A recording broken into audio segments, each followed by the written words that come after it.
When I moved into the house, I never expected it to become a source of nightmares. It was a charming place, an old Victorian-style home nestled on the outskirts of town.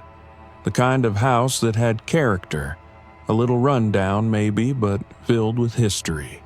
I'd always dreamed of owning a place like this, one with creaky floors, high ceilings, and mysterious little corners waiting to be explored. The house had been on the market for a while, probably because of its age and the fact that it was a bit too far from the city. But that didn't bother me. I was eager to get out of the bustling city life and settle into something quieter, something with more room for myself and my growing family.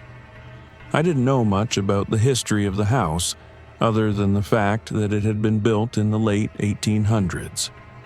The real estate agent didn't say much about its past, and when I asked, she seemed a little hesitant to share any details. But I didn't think anything of it. After all, it was just a house. Old houses have their quirks, right? The first few weeks were peaceful. My wife, Emily, and I spent the days unpacking, painting the walls, and figuring out where everything would go. The house had that comforting, nostalgic feel, dusty but cozy, with a hint of something more mysterious. I loved it. But then I began to notice odd things. Small things at first. Doors that would creak open by themselves, lights flickering for no reason, and an unsettling chill into certain rooms, even when the heat was turned up. But the real turning point came one afternoon when I was cleaning out the basement. We had been trying to organize the place, sorting through old boxes left by the previous owners. There was one part of the basement I had avoided because of the clutter. It was stacked high with old furniture and boxes that had been there for as long as anyone could remember. When I finally decided to tackle it, I was surprised by how heavy the dust was in that corner, and the smell. Musty, stale, like something had been hidden for years. As I shifted a stack of old crates, I noticed something strange. The wall in that corner wasn't quite right. It was almost as if there was a seam running through it, a faint outline where the drywall didn't quite match the rest. My heart skipped a beat as I stepped closer, my fingers tracing the edge of the seam. It was barely visible, almost like it was intentionally hidden.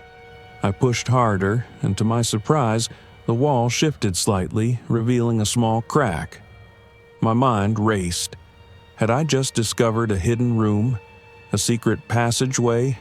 The kind of thing you read about in stories or see in old haunted houses? My curiosity got the best of me, and with a little force, I pried open the gap. Behind that thin wall, there was indeed a door, a small wooden door tucked away in the corner of the basement. The frame was old, with intricate carvings that seemed out of place, as if it had been built long before the rest of the house. It had no doorknob, just a rusted latch on the side. I could feel my pulse quicken. The door seemed like it hadn't been opened in ages. I hesitated for a moment, unsure whether I should even open it. It was as if the house itself was holding its breath, waiting for me to make a decision. But my curiosity and my desire to understand this house I had just moved into got the better of me. I pulled the latch open with a loud creak, and the door swung inward, revealing a small room, barely more than a closet, hidden deep within the house. At first glance, the room looked empty.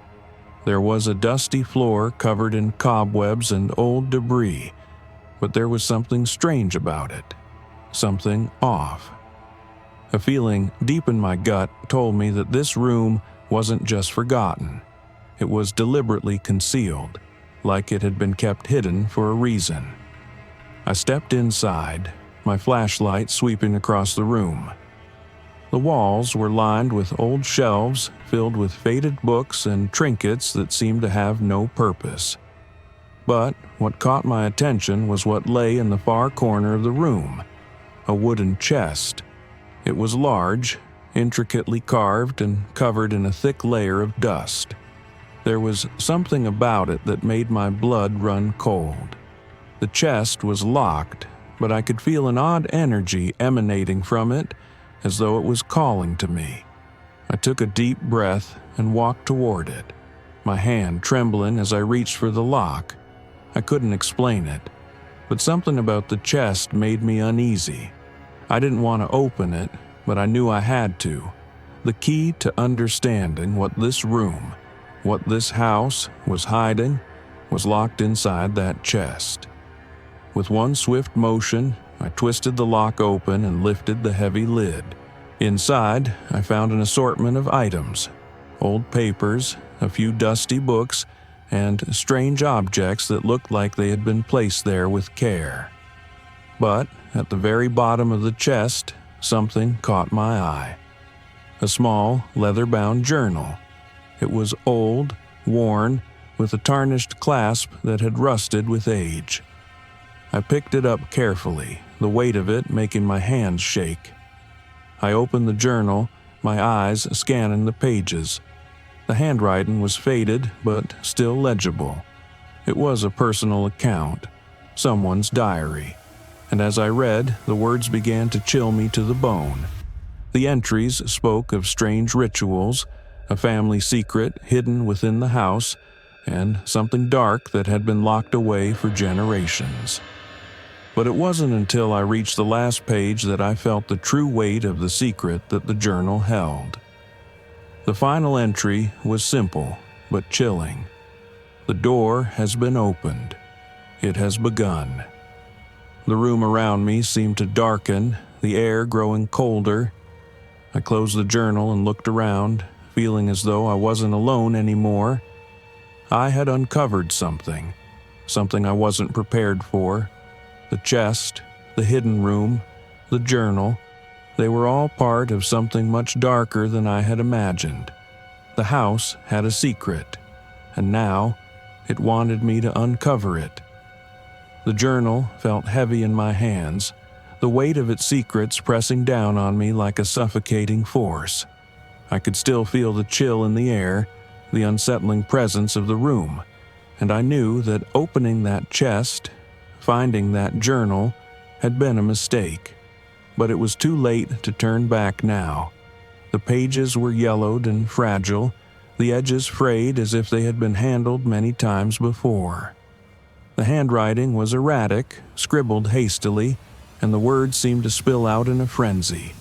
Whoever had written this had been desperate, perhaps even insane, and the further I read, the more I understood why.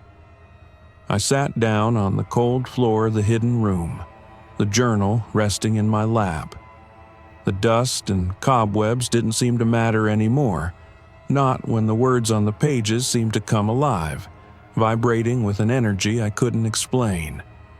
The first few pages were mundane enough, accounts of daily life, names, dates, and random musings. But as I turned the pages, the tone began to shift. The entries grew darker, more frantic, until the final entry I'd seen earlier. The door has been opened. It has begun. What did that mean? The door? The door to what? I needed to know more, but the journal seemed to only raise more questions. I flipped back through the pages, reading with growing anxiety. The entries spoke of strange happenings in the house, objects that moved on their own, voices that could be heard late at night, whispers in the walls. But there was something worse, something far darker in the journal's later pages, mentions of rituals, of an entity that had been sealed away beneath the house for generations, and a family tasked with guarding it. The journal's author wrote about the horrors they'd witnessed, objects levitating, shadows that followed them, and a sense of dread that filled the house.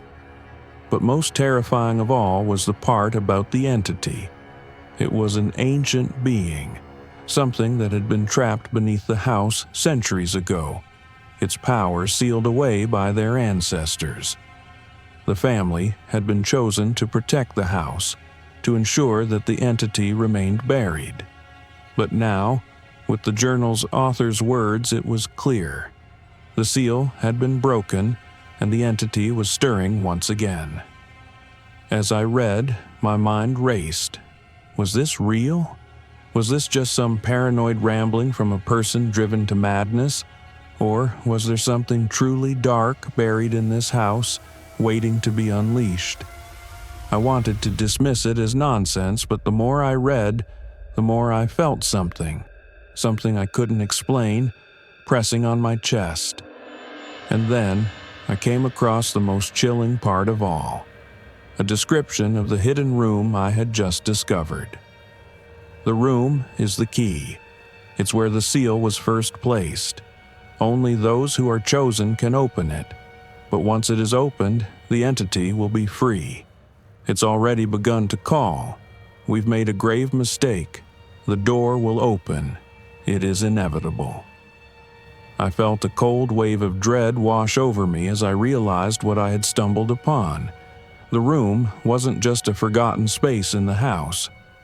It was the heart of the darkness that had been sealed away for so long. And I had opened it.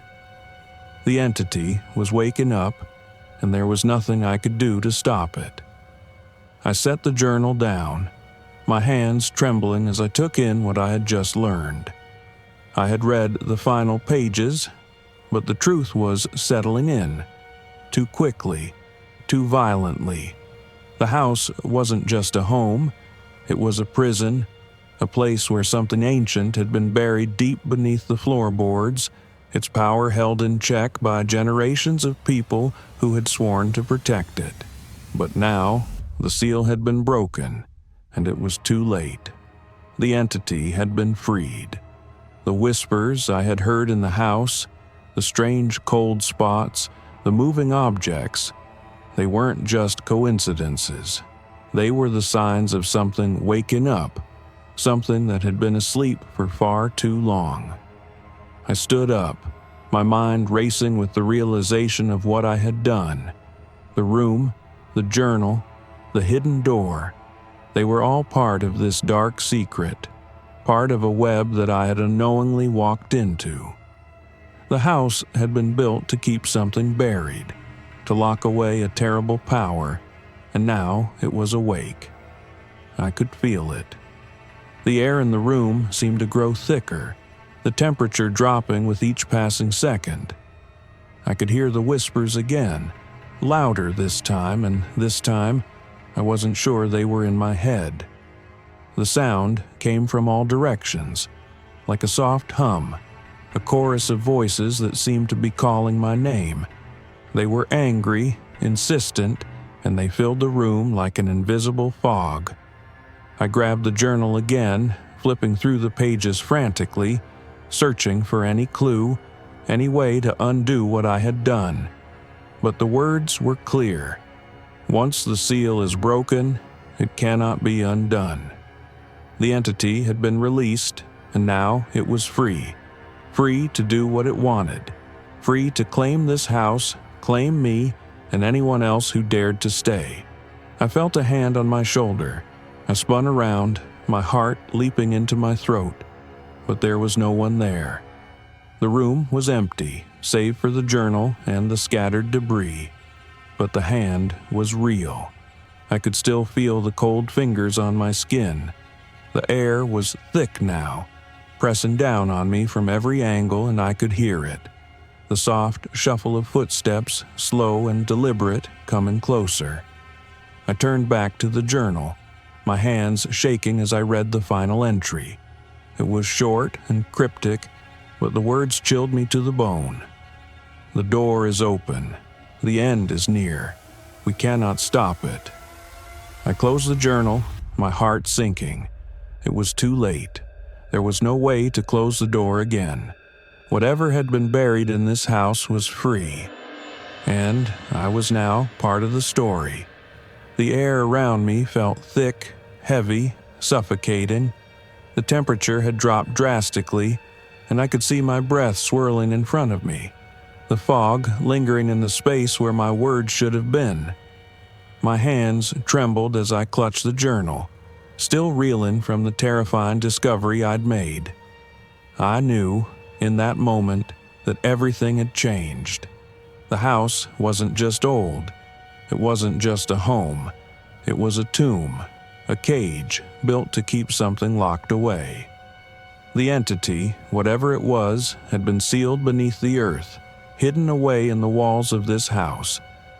But now, that seal was broken. The whispers that had been just a background noise in my life had grown louder, more persistent, filling the house with an ominous energy.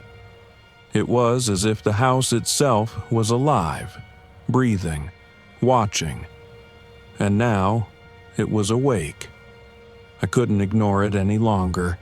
The soft shuffling of footsteps echoed through the house again, slow, deliberate, and far too close for comfort. I spun around, my heart racing, but the room was still empty. The footsteps faded, but they weren't gone. I could hear them everywhere. The walls, the floor, the air. It all felt like it was vibrating, alive, and the whispers swirled around me. "You've awakened it." I froze. The voice wasn't in my head this time. It was real, clear. It was as if the house was speaking to me, taunting me, reminding me that I had made a grave mistake. The cold fingers of fear tightened around my chest as I scrambled for a plan. I had to get out. I had to leave before whatever was inside this house claimed me too. But as I moved toward the door, I felt it again. The weight of something watching me, pressing in from all sides. The whispers grew louder, more urgent. They were coming from every corner of the room, and my eyes darted from shadow to shadow, searching for the source. I grabbed the journal again, flipping through its brittle pages, hoping for some kind of explanation, some way to undo the damage I had done. But the words remained the same. There was no solution, no way to close the door again. The journal's final entry had been clear. Once the seal was broken, there was no going back. The entity was free, and I was now its prisoner. The walls groaned around me, and I could hear the floorboards creaking underfoot, as if something heavy was moving in the darkness. The air felt dense, like it was pressing in from every direction, suffocating me, and the temperature had dropped so low that I could feel the chill in my bones. It wasn't just the weather. This was something else, something far worse. I staggered back toward the stairwell, hoping to escape to the relative safety of the upper floors. But as I stepped into the hallway, I saw something that made my blood run cold. The staircase, once so familiar, was now dark, obscured by shadows that seemed to stretch unnaturally. The walls around me were now alive, covered with strange markings that hadn't been there before. They looked like symbols, ancient and distorted, and they seemed to pulse, moving with a life of their own. The whispers grew louder, and I could feel them pressing against my skull, filling my mind. I couldn't think. I couldn't breathe. The voices were becoming clearer now, each one speaking over the other, filling my head with words I didn't understand. It's too late. You can't escape. You belong to it now. I clutched the railing, trying to steady myself as I moved up the stairs. My body felt like it was weighed down by invisible chains, the air too thick to breathe. The stairs creaked beneath me, as though the house itself was responding to my every movement, watching, waiting. The moment I reached the top, I felt it. Something was different. The hallway upstairs was darker than before, and the shadows in the corners seemed to shift, moving of their own accord. I turned down the hall to my bedroom, but before I could reach the door, I stopped in my tracks. The door to the hidden room was now ajar, the soft light from the basement spilling into the hallway. I had locked it. I had made sure the room was sealed. There was no way it should have been open. I approached it slowly, my feet reluctant, as though they knew I shouldn't be going anywhere near that cursed place. But the door was wide open now, inviting me in, as though it were beckoning me to come and witness the darkness I had awakened. The whispers filled the air again, growing louder and more insistent, urging me forward. "Come, see what you have released." I couldn't resist. I stepped forward, drawn to the door like a moth to a flame. The air grew colder with each step I took. The temperature in the hallway had dropped several degrees, and I could feel the chill creeping through my skin, seeping into my bones. I entered the room, my flashlight flickering in my hand. The shadows seemed to stretch longer in the corners, the walls lined with dust-covered shelves and old furniture that looked like it had been untouched for decades. The chest was still there, but now it seemed different. The lid was slightly ajar, as though something inside had been disturbed. I moved toward it, and as I reached out, the room seemed to shift again, like the walls were closing in, pressing me into the corner.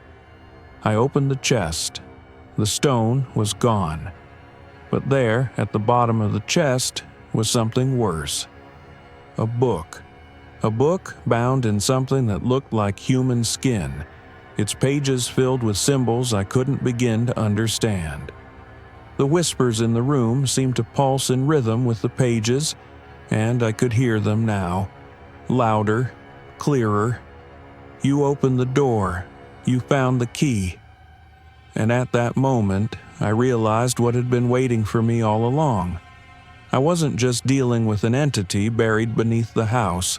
I had found the doorway to something much older, much darker than I could have ever imagined. And now, there was no escape. The house wasn't just my home. It was the prison, the gateway, and I had opened it. The darkness had found me. The moment I opened that chest, I knew I had crossed a line. I had disturbed something that was never meant to be uncovered. The book, its leather binding made of something disturbingly familiar, seemed to hum with an energy I couldn't understand. The air around me thickened, the room growing colder, as if it too had awakened. I felt my pulse quicken as I carefully lifted the book from its resting place. The pages were brittle, yellowed with age, and the air in the room felt charged with something sinister. I flipped through the pages, each one filled with cryptic symbols and words that seemed to move on their own, like they were alive. They twisted and slithered across the page, crawling in patterns that made my stomach churn. The further I read, the more I understood. This wasn't just a book. It was a gateway, a key to something far darker than anything I could ever have imagined. The whispers in the room grew louder, and my head began to spin. I could feel the weight of the house pressing in on me, the walls seeming to close in tighter, suffocating me. Every breath felt shallow, like the very air was being drawn away. The shadows in the room shifted, as if they were moving toward me, reaching for the book, wanting it, desiring it. My hands trembled as I turned the pages faster, desperately trying to understand what I had unleashed. But the more I read, the more I felt like I was sinking into the pages themselves. The symbols on the pages seemed to burn into my mind, their meaning becoming clearer with each turn. It wasn't just the house that was connected to the darkness. It was me. The book had chosen me, and there was no escaping it now. The moment I uncovered the hidden room, the moment I touched the book, I had sealed my fate. Suddenly, a loud bang echoed through the house, jolting me out of my trance. The room shook, the walls groaning as if they were coming alive. I dropped the book, my heart pounding in my chest as I stumbled back. The house felt like it was moving, like it was alive, breathing, shifting around me. The floor beneath me trembled, and I could feel the vibrations of something far deeper, something ancient, waking from its long slumber. I bolted from the room, slamming the door behind me, but the house didn't let me leave. The air outside felt thicker now, more oppressive. I turned to look back at the hallway, my chest tight with fear. The shadows seemed to shift, moving in and out of the corners of my vision. The whispers were still there, swirling around me, growing louder with every passing moment. I made my way toward the stairs, but before I could take a step, I froze. There, at the top of the staircase, stood a figure. It was tall, its form dark and indistinct, as though it were a shadow made solid. Its eyes were black, empty, soulless, and its body was hunched, like it was waiting. The figure didn't move. It didn't need to. It was as if it were simply standing there, watching me, waiting for me to make the next move. I swallowed hard, my breath catching in my throat. I couldn't move. My legs felt like they were made of lead, my body frozen in place as I stared at the figure. It was real. I could feel it, see it. But why? Why was it here, standing in my house? What was it waiting for?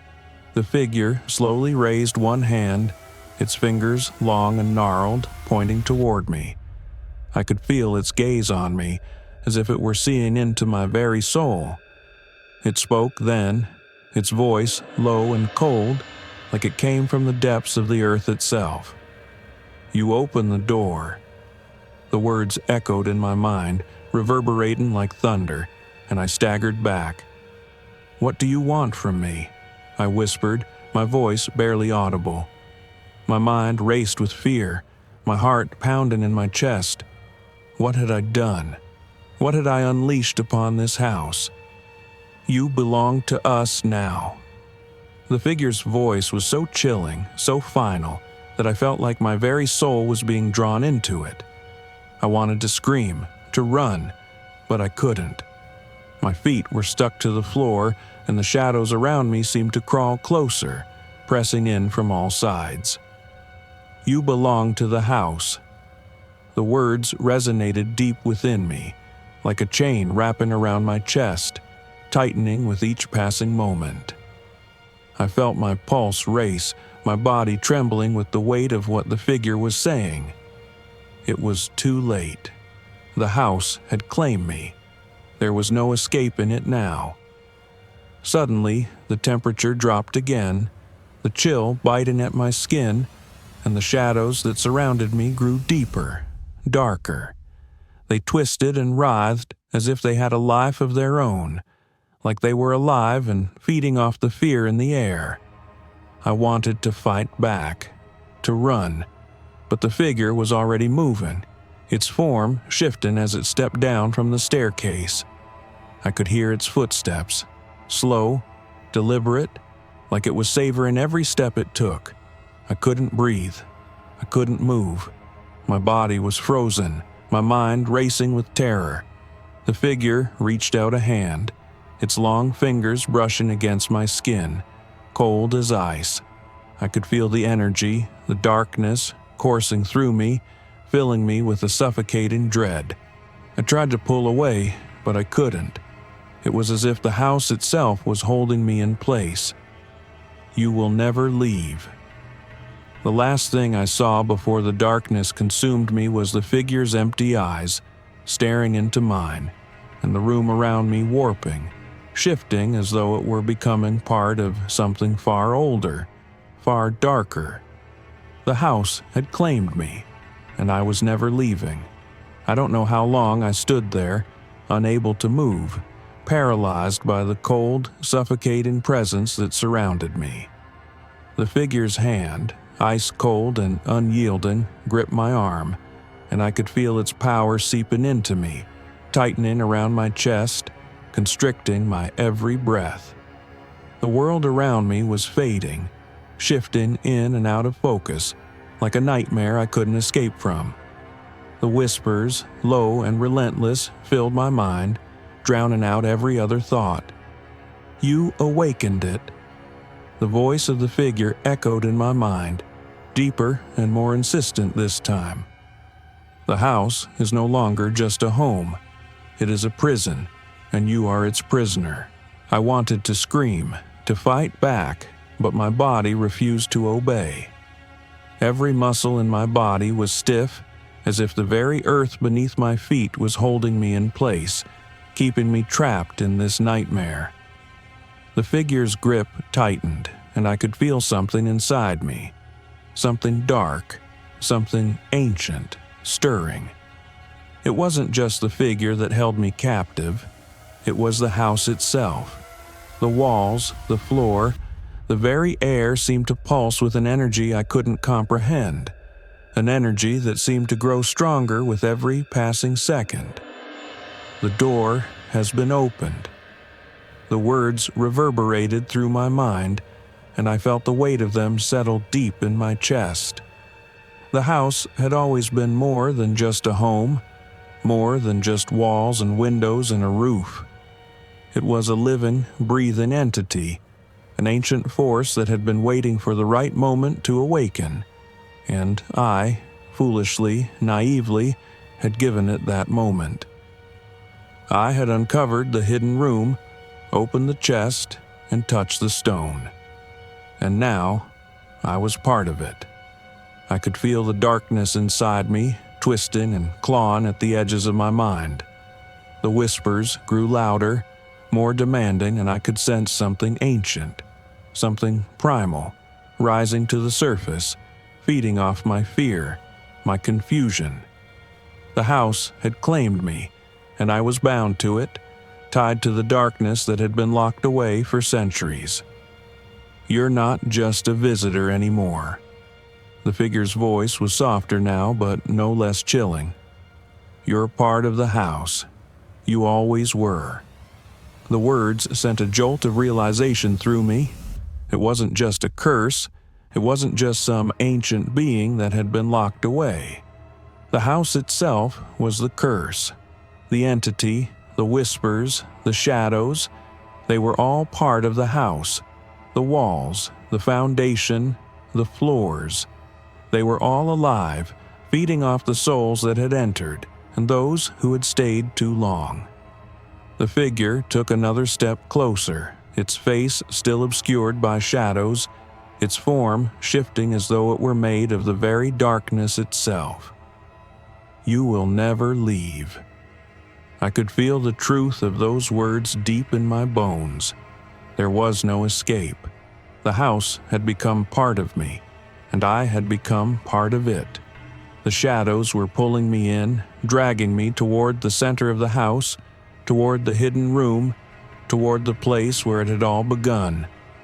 I tried to fight, tried to scream, but my voice was gone. My body was gone. I was nothing but a part of the house, a part of the curse that had been set in motion when I opened that damn chest. And then, just when I thought I couldn't take it any longer, something happened. The room around me shifted. The walls seemed to dissolve, and I was no longer standing in the hallway. I was back in the hidden room, the place where the darkness had been buried for so long. The stone was still there, glowing faintly in the center of the room, and the whispers were louder than ever. You cannot undo what's been done. I looked down at my hands, and I saw that they were no longer my own. They were pale, skeletal, and cold, like they had been ripped from someone else. I felt my heart stop, a cold dread spreading through me. It wasn't just the house that had changed, it was me. I wasn't a living person anymore. I was part of the house, part of the dark force that had been awakened. It's too late to turn back. The voice was different this time. It was no longer the figure, but something deeper, older, something far more terrifying. It felt like the house itself was speaking to me, its very soul intertwining with mine, pulling me deeper into its darkness. I tried to move, tried to scream, but nothing came out. I could feel the weight of the house's power crushing me, filling me with an overwhelming sense of hopelessness.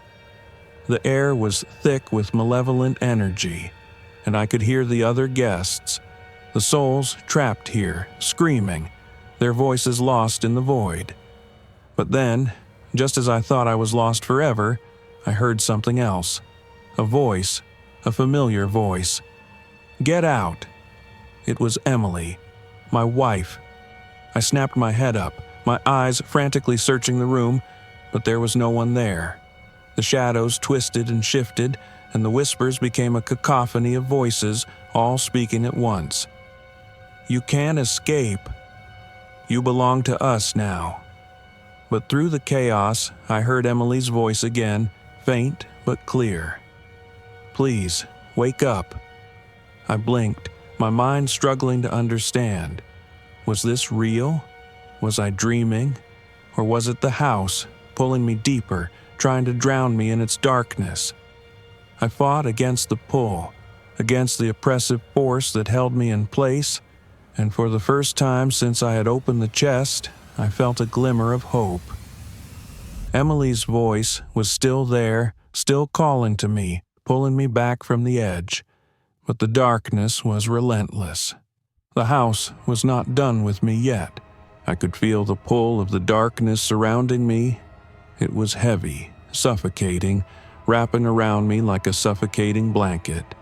And yet, through it all, Emily's voice persisted. It echoed in the corners of my mind, clear and full of desperate hope. She was calling me back. She was calling me out of the abyss. "Please, wake up." I felt the words in my soul as though they were the last lifeline I had. The darkness that clung to me seemed to retreat just slightly, a brief respite from the unrelenting pressure. The room, the house, everything around me was shifting again. The walls seemed to blur, flickering between the suffocating shadows of the hidden room and flashes of something else. A memory, perhaps. I saw a faint outline of Emily standing in our kitchen, smiling at me, her eyes full of love and light. I could almost hear her laughter, like a distant echo, fighting to break through the gloom. With every ounce of strength I could summon, I reached toward the light, toward her voice, toward the warmth of everything I had left in the world. The dark force in the house fought against me, pulling me back toward it, but Emily's voice grew stronger. "You don't belong here. You belong with me. Please." I clutched at my chest, feeling my heartbeat thundering in my ears. I could feel the connection between us, so strong, so real, and in that moment, I understood what I had to do. The entity, the darkness, the curse that had been buried here for so long had fed off my fear, my confusion, my despair. But now, it was feeding off my love too, and with that love came the strength to fight back. I closed my eyes and took a deep breath. I could feel the stone's presence pulsing, deep beneath the floorboards, its power still calling to me, trying to drag me back into the earth. The shadows pressed closer, trying to swallow me whole. But I resisted. I fought back, focusing on Emily's voice, on the life I could still have outside this cursed house. I willed myself to stand, to push against the weight that held me down. The house trembled as I moved, the darkness swirling violently around me, but with each step, I pushed further. The whispers grew more frantic, the coldness closing in, but the vision of Emily, standing in the sunlight, waiting for me, drove me onward. I could feel her presence, her love surrounding me, pulling me toward the light. And then I was free. It felt like an explosion of energy, like I had broken through a barrier, like the weight of the house had been lifted off my shoulders. The darkness faded, the air cleared, and I was no longer trapped. I stood in the room, breathing deeply, feeling the warmth of the sun on my face as if it had always been there, waiting for me to return. But as I looked around, the hidden room that had once felt so alive with malevolent power was now just a room, no different from the rest of the house. The chest lay open, the journal scattered on the floor, but the stone, the thing that had called to me, that had bound me, was gone. It was as if it had never existed. The house itself seemed different, quieter, like the oppressive energy that had once filled it was gone. I took a tentative step forward, my feet steady beneath me, and I felt a calmness, a peace that I had not felt since moving in. But then I heard it again, the whispers. They were faint, far away, but they were there, like a distant hum in the back of my mind. I turned quickly, my heart skipping a beat. The room was empty. The house was still. No figure, no shadow, no presence. Just silence. I wasn't sure what to make of it. Was I free? Had I truly escaped the house and its curse? Or was it just waiting, watching for me to slip up again? I turned toward the stairs, ready to leave the room, ready to find Emily, to walk out of the house and never look back. But as I took the first step, I froze. At the foot of the stairs stood the same figure, the same tall, dark silhouette that I had seen before. Its face was hidden, but I could feel its presence, cold, oppressive, unyielding. It didn't move. It didn't speak. It just stood there, its form pulsating with an energy I couldn't describe. I stepped back, my heart pounding in my chest as the figure slowly raised one hand, pointing toward me. "You belong to us." The words echoed in my mind, deep and resonant, and I realized with a sickening certainty that the figure, the entity, it hadn't left, it hadn't been vanquished, it had simply been waiting, biding its time, waiting for me to make my choice. I didn't know what the right choice was. I didn't know if I had the strength to fight it again, to resist its pull. But one thing was clear. I couldn't stay in this house. I couldn't live with the darkness lingering at its core, watching me, waiting for the next moment of weakness. With a deep breath, I made my decision. I turned and ran, bolting for the door, feeling the weight of the house press against me with each step. The figure was still there, its gaze heavy on my back, but I didn't stop. I didn't look back. I flung open the door and stepped outside into the daylight. The air was fresh, clean, and the sun shone brightly in the sky. The house stood behind me, looming in the distance, its secrets still buried beneath the floorboards. But for the first time, I felt free. The whispers faded, and I knew that I had made the right choice. I had left the house behind, for now.